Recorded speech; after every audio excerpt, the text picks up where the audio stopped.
Afternoon and listen to that. That's awesome. Thank you so much, everybody. Well, good morning, everyone, and welcome to worship. My name is Amanda Neppl. I'm one of the pastors here at the West Des Moines campus, and I am so excited to see all of you here today, those of you that are joining us here in this room, those of you that are worshiping with us online. It's great to see you this morning. Today, we are digging into what I just wholeheartedly believe is everybody's favorite commandment, and that is commandment number 3, the day of Sabbath rest.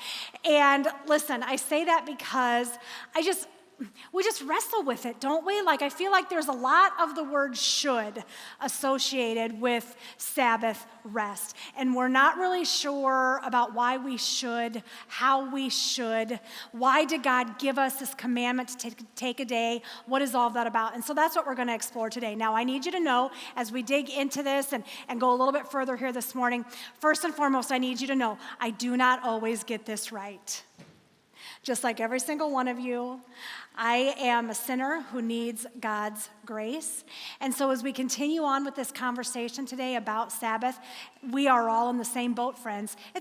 We're doing okay here, you know what I mean? We've got Jesus, so we're hanging out together. We're recognizing that we don't get this right all of the time, and we're letting God fill that space in our life and let His grace for us be enough today. So I just want you to get that as we head into this conversation about Sabbath this morning. Here last week, we got home a week ago yesterday. 35 women here from Hope went up to the Boundary Waters of northern Minnesota, and we had a wonderful time, and it was a pretty unique Sabbath experience for many of us. There was 11 women who went out on trail. They went on the canoe trip. Some of them are there. Well, we're all there in this picture. They're the ones who look especially happy to be back together with other people. But they had an experience where they really roughed it. They slept in tents. They did the thing. None of that sounds appealing to me. I just got to be honest with you about that. I stayed on base with some other folks, which is certainly more my style. But I talk about this as a Sabbath experience because people were allowed to disconnect, and they were allowed to connect with God in whatever way made the most sense in their heart. So what you found was that there were some women who they took naps without interruption, and they just rested. And there were some women who brought their hobbies and their craft things that they were working on. They brought those along with them, and they did that. There were some who did puzzles. There were others of us who were like, if I'm up here, I'm going to be outside. So we did some more hiking and some more canoeing and that kind of thing. But people were allowed to use their own personality in the way that God has wired them, and they were allowed to just rest with God in that space, and it was really incredible. You're going to see as we go through the message today, I've got most of my slides are pictures of landscapes, nature, and every single one of those pictures are just pictures that I took with my smartphone, and sometimes I didn't even try very hard. I'm just like, oh, it's beautiful, right? And you're going to see those here in the as we continue on today. But that's kind of what I want to say about that trip and about how it relates to Sabbath. Because here's the thing. God could have just given us a world that met our needs. God could have just given us a world where we had what we need to get by. But God didn't stop there. God lavishly poured out just extraordinary beauty. Breathtaking beauty, breathtaking things that He had made and created for our delight and our enjoyment, just so that we could experience them. And the thing about all of that is this: the Boundary Waters have been beautiful since forever. I finally got a chance to go there, and so now I know about how beautiful they are. They've always been beautiful. I'm the one who just got caught up. And I think that when we think about Sabbath, what if God doesn't just want us to honor that commandment because it's a commandment, but what if God wants us to honor that commandment because He wants to show up and delight us? Because He wants to show up in that space and just overwhelm us with His goodness and the love and the beauty that He wants to lavish on us. And the truth of the matter is, the only reason we haven't really seen that is because we just haven't been there yet. So I want you to think about that as we continue on with this idea of Sabbath today and as we talk about what it means for Sabbath rest to be a command. Okay, so as we dig into the scriptures, what we're going to find is the first place that we find this idea of a rest, of a day being set apart, is way back in Genesis chapter 2. And what we find in Genesis chapter 2 is on the seventh day, God had finished his work of creation, so he rested from all his work. And God blessed the seventh day and he declared it holy because it was the day when he rested from his work of creation. Now, if you take out your Bible or if you open your Bible app and you look at your footnotes, you're going to see that there's a little footnote there on the word rested. And if you look at that footnote, you're going to see that an equally appropriate way, an honest way to translate that word is to say ceased. You're going to get a little insight into how my brain works. You're welcome. I prefer to think about how God ceased from his work because the idea of God putting his feet up and taking a rest, this makes me a little anxious. Like, when is the next time God's going to be due for a rest? And are we going to get a heads up on that, or how's that going to go for us, right? But that's not what it means. It doesn't mean that God put his feet up and we all just have to figure it out. What this means is that God made that day in which he ceased from his creation. He set apart that day and made it holy. So that means there is a day of ceasing that God has created, and God shares that gift with us. So that's the first place where we see that show up. If you move ahead a little bit further to Exodus chapter 16, you see where the Israelites have just very recently been set free from their slavery in Egypt. And Moses, with God leading the way, has led the people out of slavery. And the people are on their way to Mount Sinai, but they haven't made it yet, and they're hungry. They have this deep physical need for food, which of course they do. And so God meets them where they are, and God says, I'm going to give you this gift of manna. It's going to be on the ground. The dew is going to evaporate, and you're going to find this gift of manna on the ground. And you can harvest this, and you can eat it, but just only harvest what you need for a day. That's all you got to take. Just take what you need for one day. And people, being uniquely people-like, of course, did not listen to God, and people thought that they had to hoard it, and they had to acquire it, and they would save it, and they would store it for safekeeping, just in case. And then what they found was the next day, for all of their striving to hoard the manna, what they found the next day was that it was rotten and stinky and wormy, and it was really, really disgusting. So God says, for 5 days, just take what you need. On the sixth day, God says, okay, change of plans. What you're going to do today is, even though you've seen what happens to the manna when you keep it overnight, today you're going to take 2 days worth. Why? Because the next day, the seventh day, is the Sabbath day, and there will be no manna on the seventh day. God says to his people who within days have left slavery, you get a day to cease from your striving. You get a day to not think about how you're going to survive. You get a day to play and to rest and to delight. There hasn't been a day of play and rest and delight for the Israelites for hundreds of years. And God gives them that day to cease from their striving. Fast forward a couple of chapters, and we see where this then shows up as a commandment. And we see where God says, remember to observe the Sabbath day by keeping it holy. You have 6 days for your ordinary work. But the seventh day is a Sabbath day of rest dedicated to the Lord your God. God is looking ahead to when the people are no longer going to be wandering in the desert. And God is looking ahead to when they're going to be in the land that God promised them. And God knows how people are. God has a much better memory than we do. And God knows that human beings almost never know when enough is enough. And God knows that human beings are almost never satisfied unless we intentionally decide that we are going to be satisfied by God. God knows this about us. And so God gives us the command to stop, to cease from your striving, because I'm telling you, this is a holy day.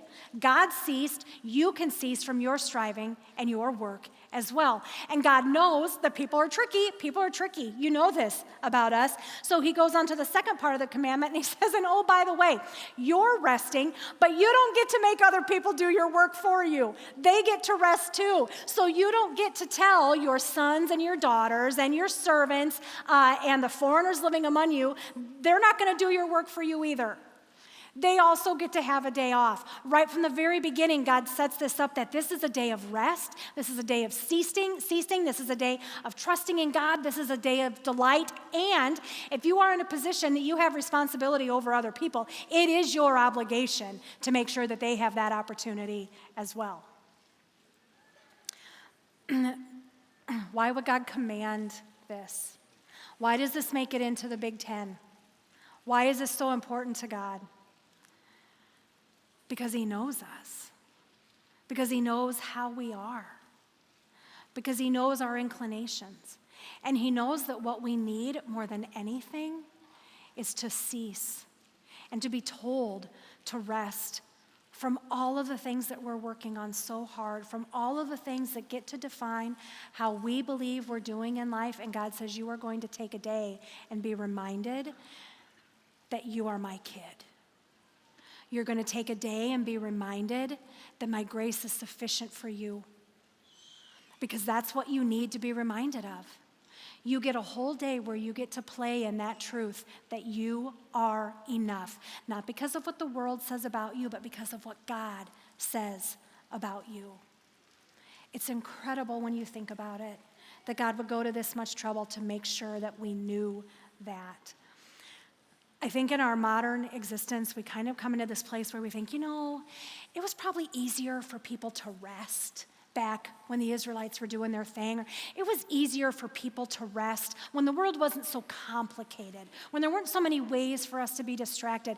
But I just want to push back on that just for a little bit, because if you think about it, if you think what the Israelites were up against, imagine, if you will, that you live in a world where if you don't take care of your animals, they don't take care of you.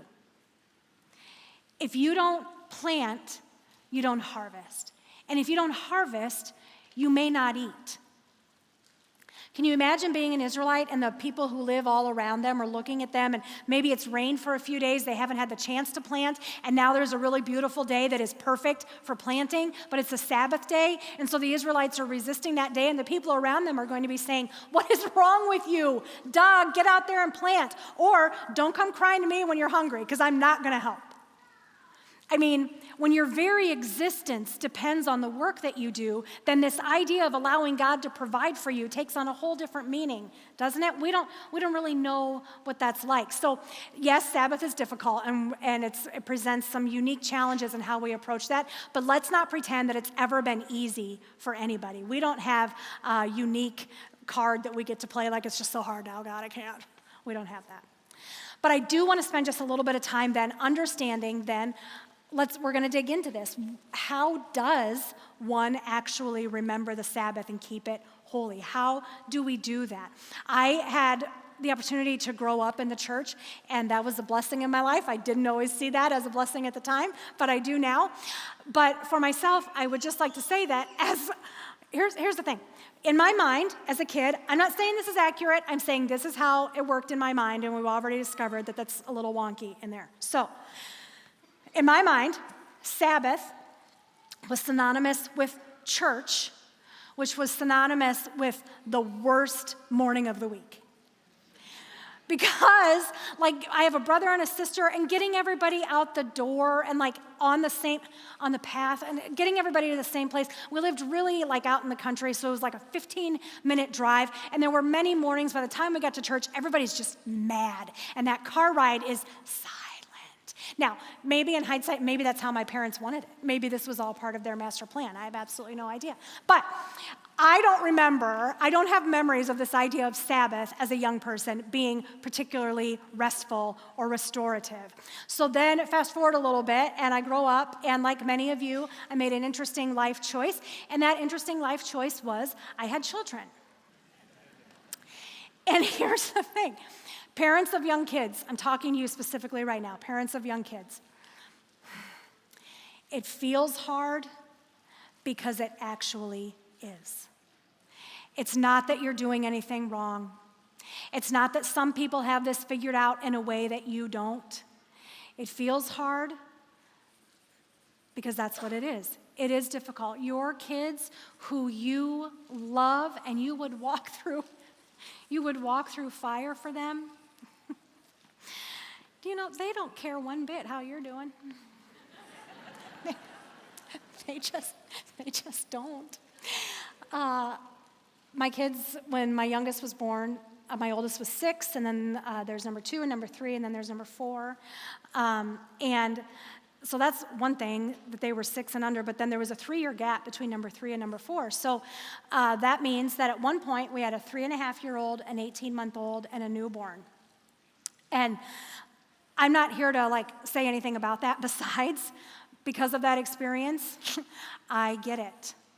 I get it. It's really, really, really difficult. And those kids, again, they don't care if you can't remember the last time you got a good night's sleep. They don't care. They certainly don't care that God commanded a Sabbath rest. Not one bit. They just don't care. And so I'm saying to you as parents of young kids, give yourself a break. Because I bet when some of you came in here today, or maybe you knew we were going to talk about Sabbath, I bet, because I used to feel this way, that this is one more thing that I'm not getting right. And I don't know how to get it right because they always need something. But of course they do. That's and you wouldn't always do it, right? But then you talk about Sabbath and you're like, I don't even know where to start. You know what? Parents of young kids, it will not always be this hard.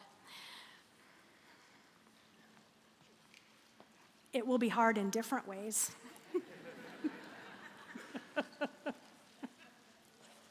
But it won't always be 24/7, 365. Okay? So know that. Now for the rest of us who don't real quick, by the way, if you ever see me, if you need help with your baby, if you just need a little bit of a break, your baby or your toddler, I got you. I've raised these 4. They are more or less okay. Other people tell me that. So if you need a break, I'm here almost every single week. If you need a break, I got you. It would be my honor and my privilege to give you a little bit of a reprieve, okay? All right. Now, for the rest of us who don't have that excuse and who possibly are playing a little bit loosey-goosey with the Sabbath, the Bible has something to tell you, and the Bible has something to say to me about that as well. And if you want to know, really to get to the heart of what's going on with Sabbath, as with anything else in the Bible, it's really wise to look to what Jesus would have to say about that. And so one of the things that we can do is we can look to Matthew chapters 5, 6, and 7, and we can see the Sermon on the Mount and the thing that Jesus said there. And what you'll find again and again in that sermon is Jesus will say, you have heard, don't murder. But I say, if you're even angry with somebody, that's pretty much the same thing, okay? So you'll see that pattern repeated again and again. And as we continue on with the next several weeks, as we explore the commandments, you're going to find that said repeatedly. Now, I say all that to you, but interestingly enough, you will not find a spot where Jesus says, you have heard, do not murder, or you have heard, remember the Sabbath and keep it holy, but I say, blah, blah, blah. You actually won't find that, I know. But what you will find is you will talk about Jesus, you will see Jesus talk about the ways that we approach life. And you will see Jesus talk about the things that matter to us. So you will find Jesus saying to us, don't store up treasures here on earth where moths eat them and rust destroys them and where thieves break in and steal. Jesus is saying to you, do not get all caught up in the things of this world because they are not going to last. And Jesus goes on to say, no one can serve 2 masters. You will hate one and love the other. If your heart is divided, one of those things will get your attention and the other one will get ignored. And Jesus says you cannot serve God and be enslaved to money. But let's be really honest about that. We actually cannot serve God and be enslaved to anything, really. We cannot serve God and be enslaved to this idea of recognition or accolades or prestige regarding our vocation. We can't serve God and be enslaved to what other people think about us. We can't serve God and be enslaved to securing and ensuring our kids' success. A couple weeks ago, we talked about similar things, or we talked about the first commandment, I am the Lord your God. You'll have no other gods before me. Here's the deal. None of the things that we talked about that week, and none of the things on this list, or none of the things that might be in your own mind, inherently in and of themselves, none of those things are bad. But when we become enslaved to them, then that's where things start to go sideways. And here's the thing about commandment number 3 that's kind of a kicker. If you can't truly remember the last time that Sabbath was something that you were able to participate in, and you're thinking about all the things that kept you from being able to honor the Sabbath, I would suggest to you, potentially because I love you, that whatever those things are that kept you from Sabbath are potentially those same things that are your little g God. And I know that that's hard. But commandment number 3 is incredible in the way that it is a mirror for us. That it holds up to us, it shows us, if we're not Sabbathing, what are we doing? And there's a really good chance that that's your other master that's getting more of your time than it deserves.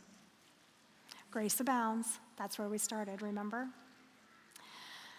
And it's also true that Jesus had his most critical words for people who were trying to make Sabbath something that it was never intended to be. Because what Sabbath was always supposed to be from the day that God gave it to his people was an opportunity for them to delight and to play and to be reminded of who they were. And for God to say, I see you and I love you and I made you and I'm so glad I did and creation is better with you in it.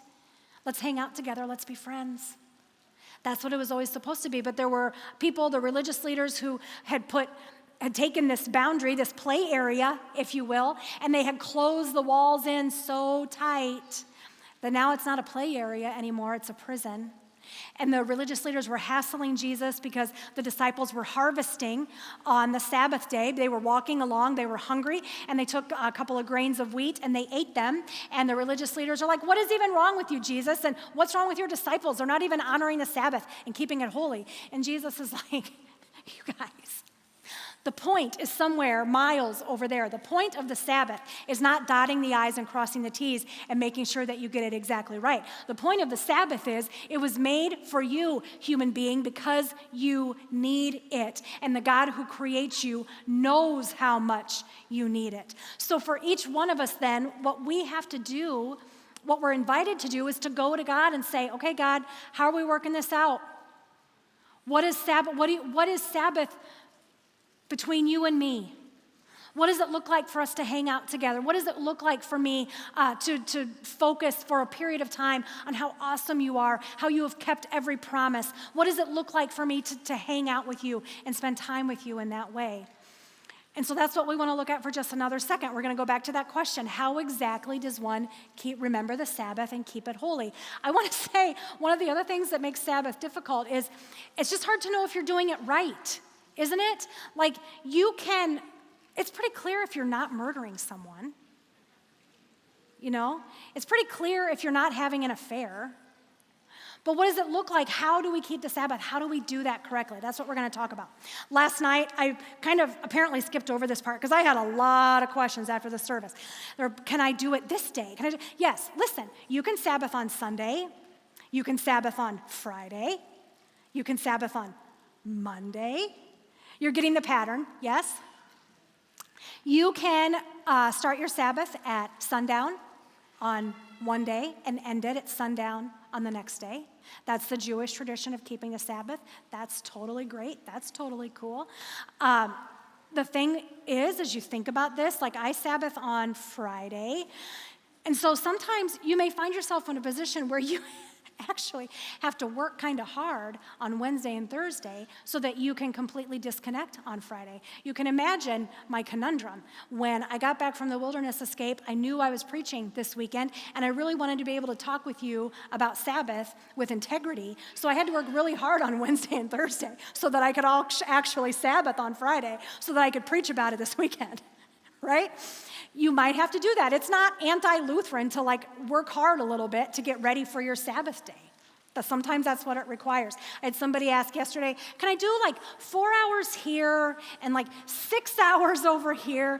And listen, I'm just going to point you back to what the Bible says on that. God calls it a day. I'm just pointing you back to that. This is between you and God. Okay?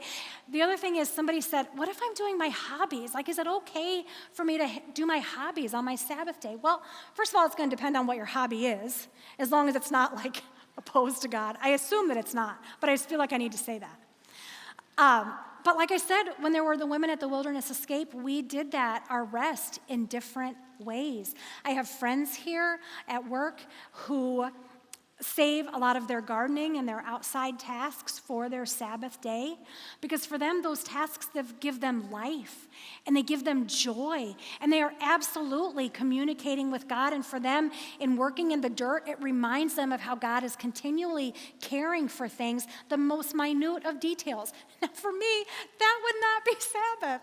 This is why we have grocery stores. I don't know. But for other people, that may very possibly be a Sabbath. It's not about the letter of the law, friends. It truly is not. It's about, where do you get to hang out and play with God and thank Him for the way that He wired you and thank Him for the gifts that He has given you. How do you rest from your ordinary work and find delight in the God who loves you so very much? He just wants to remind you how much He loves you. He just wants you to tell you that He thinks that you are outstanding. He is so glad He created you. It was never meant to be a burden, ever. It was meant to be a gift. And it's given to us as a commandment because we're just not very good at receiving grace sometimes. So the ways that we talk about Sabbath, there's a couple different ways to talk about it. We talk about a 24-hour day, and I touched on that here just a little bit. And I know that even as we talk about it, there are some of you, if you're going to be honest, who are saying to me right now, in your head, of course, you're saying to me, "Lady, you have no idea what my life is like. Absolutely none." And you are right. I don't. Sabbath is completely between you and God. It is completely between you and the one who loves you. It is truly none of my business. And also, the only one who is fooled or taking seriously any of whatever excuses you have, what they actually are, the only one who's fooled by that is you. Because God sees right through that. And again, it was never meant to be a burden. There are some of us, myself included, for whom our biggest problem regarding Sabbath is that we have an overdeveloped sense of our own importance. Jesus loves you. Jesus went to the cross for you. Jesus doesn't regret it. You are of infinite value to Him. And when it comes to our vocation, none of us is all that important. Because if, for whatever reason, if you stop showing up to your ordinary work, they will replace you. And it really won't even take that long.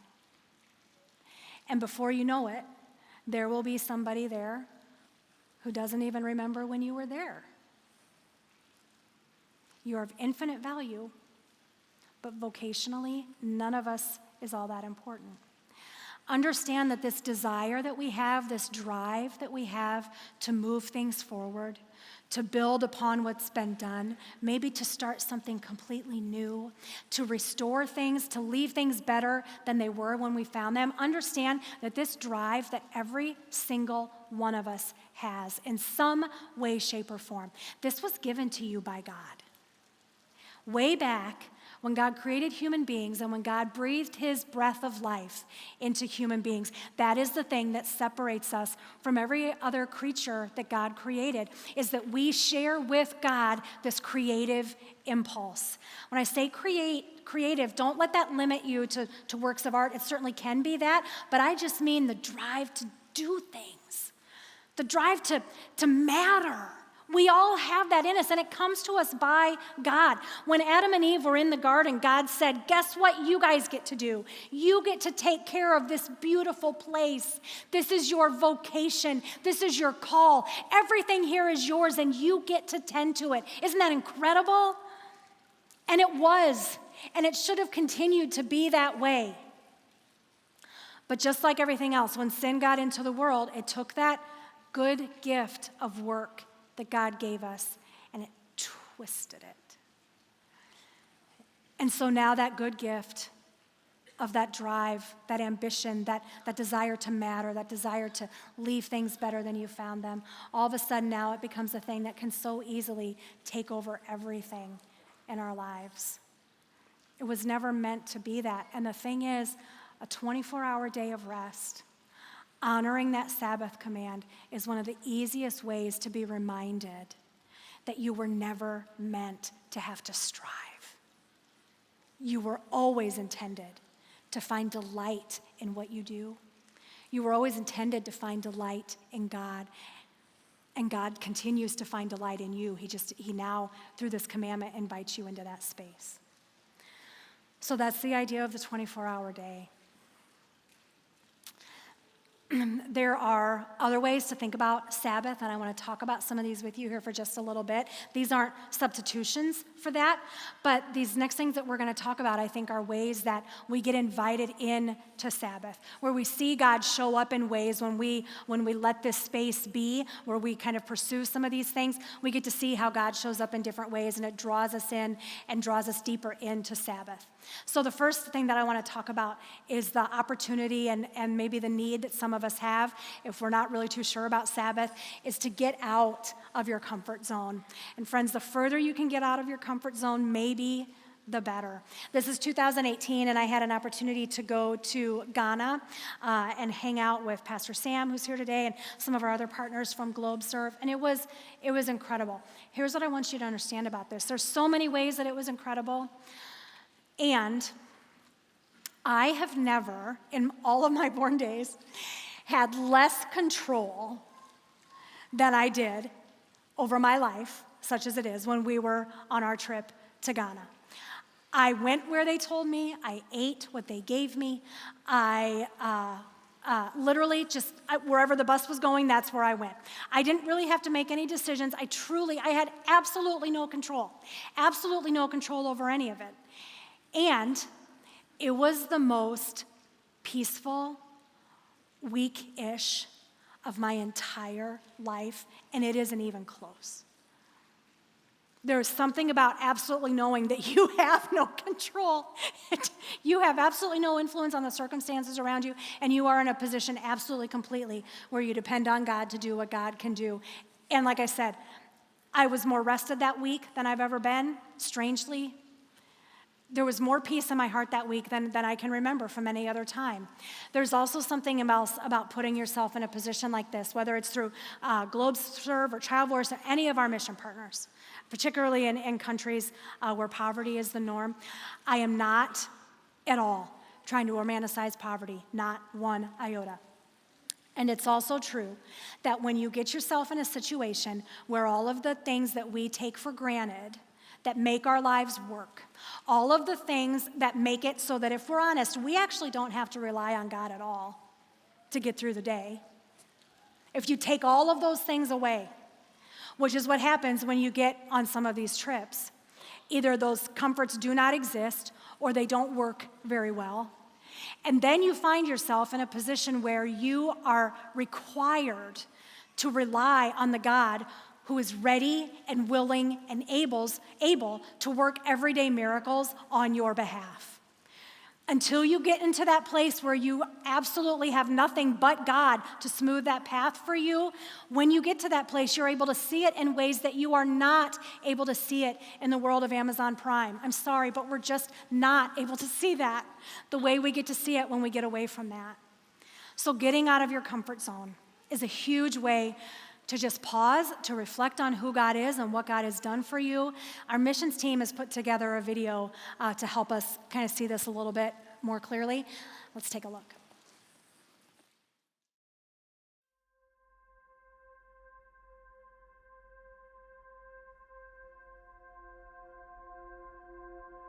Everything in our nature demands rest. But almost nothing in our lives promotes it. We were created for more than this. The phrase "make time" is nonsensical. We can't make time, we can only allocate it. There's a misconception about short-term missions. It's not about going and doing. It's about being and growing and giving of our time to gather for fellowship, refresh one another, and observe and witness to the love of Jesus at work across cultures and communities. And in this, we grow in our understanding of ourselves, God, and God's heart for the world. When we take time away from the busyness of everyday life, we find new rhythms. In new places, around new people, we find rest. But sometimes these rhythms are lost when we return home because we treat the idea of rest as an escape from reality, not reality itself. It only takes one glance at vacation marketing to see the pervasive message. As a society, we view rest as a luxury, distinct from real life and wholly unattainable. Real life, and the one who provides it, is not exhausting.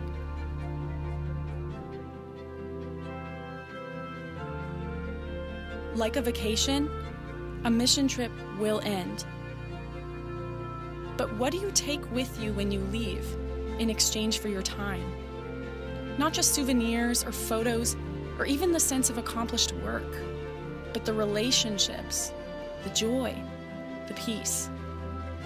When we give our time to encountering the heart of God, we will also encounter rest. And real life is exactly where the heart of God can be found. Whether it's in the contemplation of sacred spaces in the Holy Land, the encouragement of women healing in rural Uganda, in the witness and prayer of church planters in Ghana, in the collaboration of local churches and their communities in El Salvador, in the laughter of children playing on a mountaintop in Jamaica, in the relief extended to refugees seeking a new life in Abaco, in the conversations with at-risk youth at summer camp in central Iowa, or in the provision of hope across disaster-stricken nations and just down the street. Because this is real life, and God is here.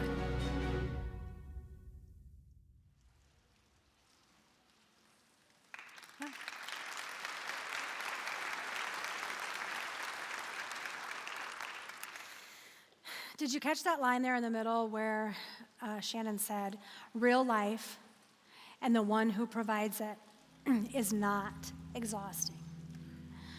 Sabbath is a posture. And what if we were to adopt that posture by taking Jesus seriously? In Matthew chapter 6, where Jesus says, don't worry about what you're going to eat or drink or what you're going to wear. He says, God knows what you need. God wants to provide for you. And Jesus is talking about basic necessities at that point. Don't worry about those basic necessities. So how much more would Jesus say, don't worry about the to-do list. Don't worry about the perfect family outing. Don't worry about giving your kids all of the opportunities that you think they need to have. They don't need every single one of them. I mean, I know that when you think about it like that, of course Jesus would say that. It sounds ridiculous for a second to not think that he would, but I live here in this community with you, and so I know that sometimes those things need to be said. Don't worry about those things. The Lord knows what you need. What if we took Jesus seriously when he said in Matthew chapter 11, verses 28, come to me, all of you who are weary and carry heavy burdens, and I will give you rest. Take my yoke upon you. Let me teach you. I am humble and gentle at heart, and you will find rest for your souls. My yoke is easy to bear, and the burden I give you is light. Understand that when Jesus comes to you and says, I am humble and gentle at heart, this is the very same God who comes to you and says, remember the Sabbath and keep it holy. Remember that this is a gift given to you so that you can be reminded of the grace that has been lavished upon you. When God rescued his people from slavery and he was leading them out and he gave them the manna, what we see in that is that God did not rescue his people from their condition of being trapped to slavery so that he could then abandon them in the wilderness to figure it out on their own. And Jesus did not go to the cross for us so that every single day for the rest of our lives we would have to spend our time striving. That is not what the grace that Jesus came to give us is. Jesus is physical rest. A 24-hour day of ceasing from our striving is the embodiment of the grace that God pours out on to us. When we say yes to this gift of Sabbath rest, we experience a little bit of the kingdom of heaven right now. The kingdom of heaven that we look forward to, the kingdom of heaven that we have agreed to, that is our hope, that we are hanging on to with both hands. When we come into Sabbath rest, we get to experience it now, today. And we get to play with God, who we are going to get to play with forever and ever and ever. And he wants to show us that now while we're here. In the middle of all of the stuff, he commands us to receive the gift of the grace that he pours out to us over and over and over again. So as we close today, we're going to close with the worship song here in this room, Great Are You, Lord. And if you want to stand and sing and you want to worship and you want to praise and you want to declare God's goodness, that it is his breath in your lungs, I invite you to do that. If you want to head out and talk to the mission partners and get a head start, because that's how you roll, then go ahead and do that as well. Receive this gift of Sabbath rest. God gave it to you because he loves you so very much.